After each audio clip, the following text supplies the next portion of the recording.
Hello everyone and welcome to Blaugrana Everything and welcome back to the channel and welcome to a match review for FC Barcelona's 4-0 win against Real Betis at Camp Nou. And I just have to say straight off the bat, guys, thank you very much Xavi Hernandez for listening to my honest appeal in my last upload, the podcast episode where I said Xavi, my guy, I'm just asking for some good vibes for the rest of this weekend. Get us this dub. Let's have this great vibes. And man, we got good vibes all over the pitch. Rafinha scoring, assisting, Lamine Yamal getting his debut, and almost scoring, almost getting an assist as well very easily. And of course, Ousmane Dembele, Andres Christensen returning. And man, I just got to say, Andres Christensen really just bringing back the vibes here. And of course, there was just so much going on in this game. Of course, not a good night out if you're a Real Betis fan, which, I understand. But as a Barca fan, Barca returned to being 11 points clear after that win. Of course, earlier on, Real Madrid had beaten Almeria by 4-2. And I also mention Lewandowski scoring. He's now done that in back-to-back matches, which suggests that he's looking a bit more like himself. I wonder if that has a little something to do with the return of Pedri to the starting 11, Who knows?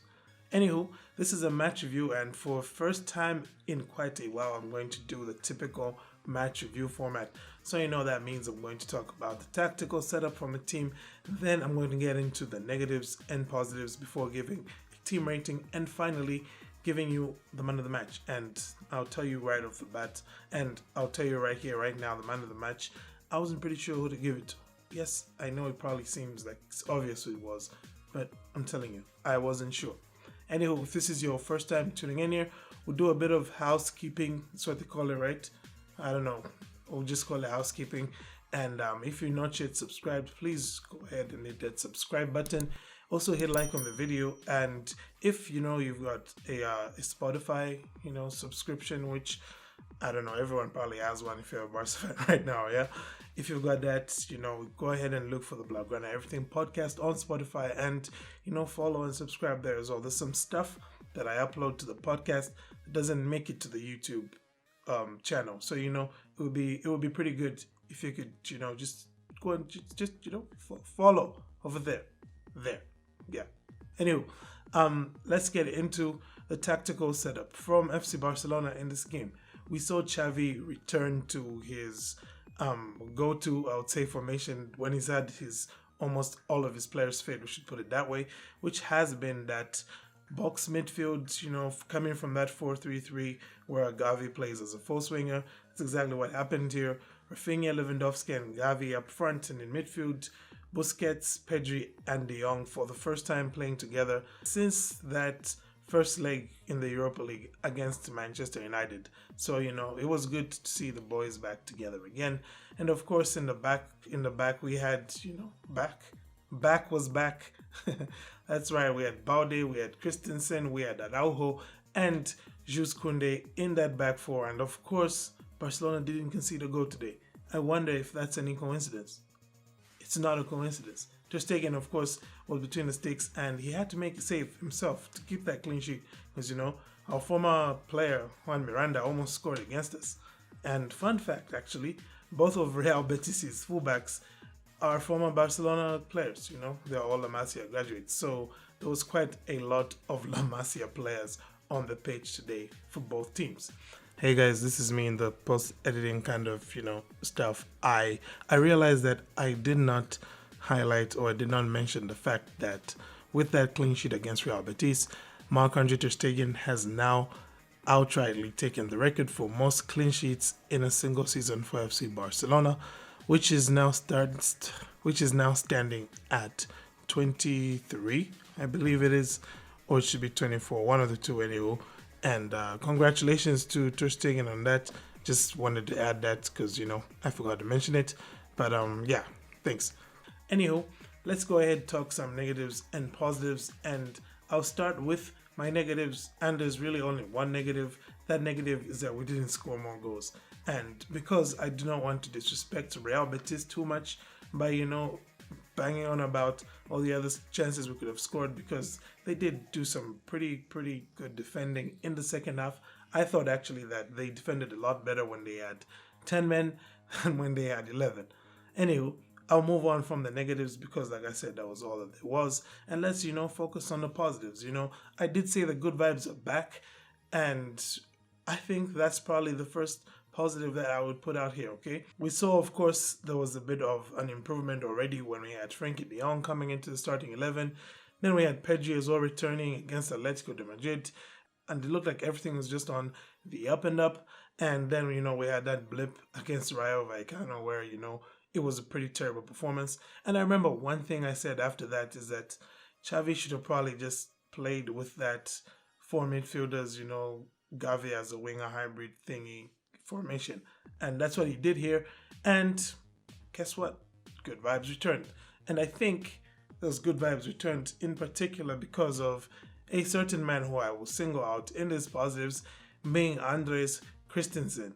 Now, when Barcelona were about to sign Andres Christensen, when the rumors were just swirling around and it looked pretty serious that he had agreed to deal with Barca, there was a lot of chat talking about Barcelona were rushing to sign the worst centre-back that Chelsea has, right?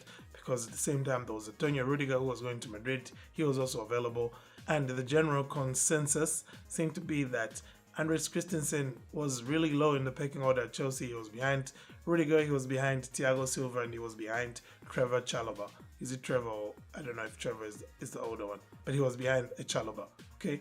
And it looked pretty much like Barcelona were getting ripped off, according to at least what everybody else was saying.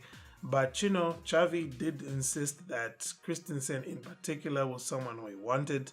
And since he has come through, we just have to say that he has honestly been possibly one of the three crucial players for Barcelona this season. And that's saying a lot because, we've got guys like Araujo, we've got guys like Pedri, we've got guys like Lewandowski in this team, Frenkie de Jong, guys who've been balling.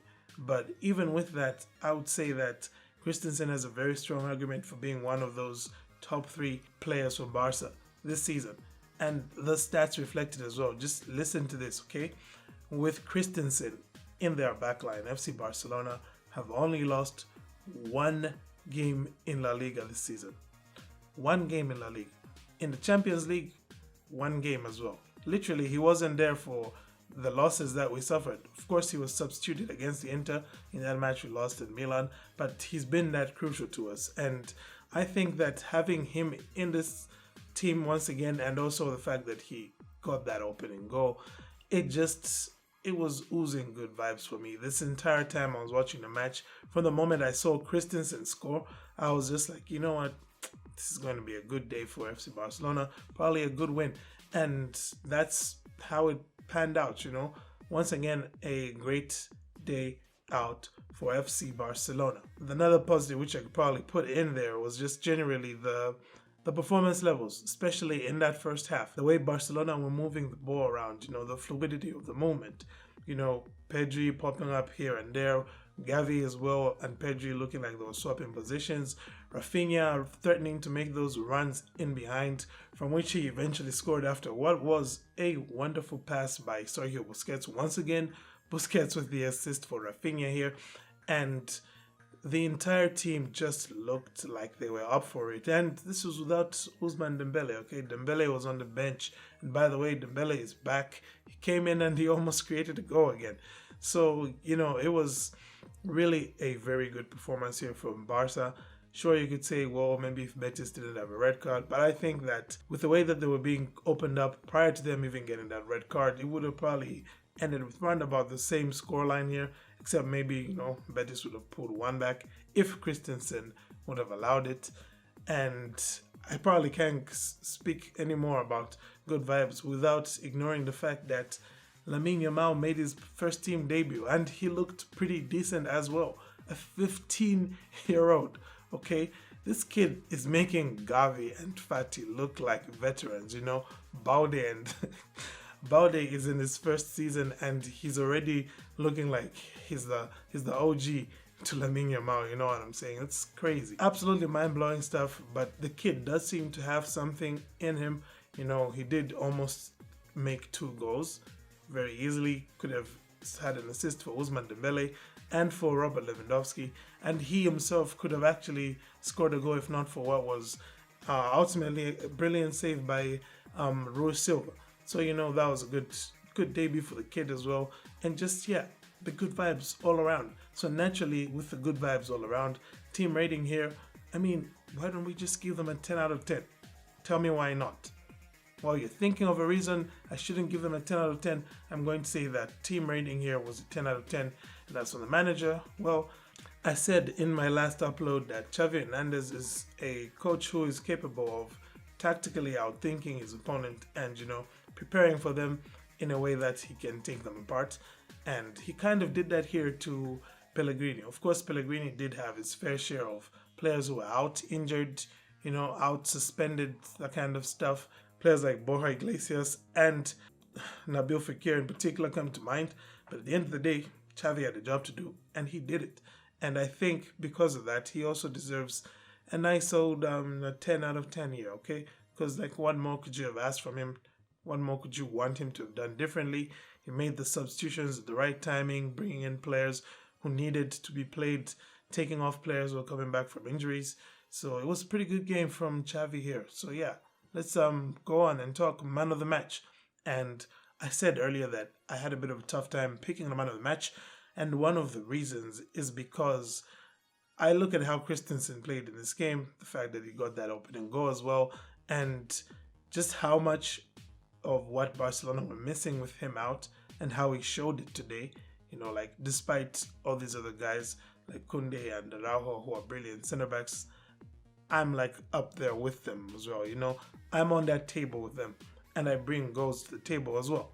So it was just a brilliant all-round performance from Christensen. And I think probably maybe if he had played the entire match, I would have given him the man of the match. But you can't look past the fact that Rafinha did grab that brilliant assist for Christensen, and of course he scored a pretty good goal of his own as well after another magnificent assist to him by Sergio Busquets.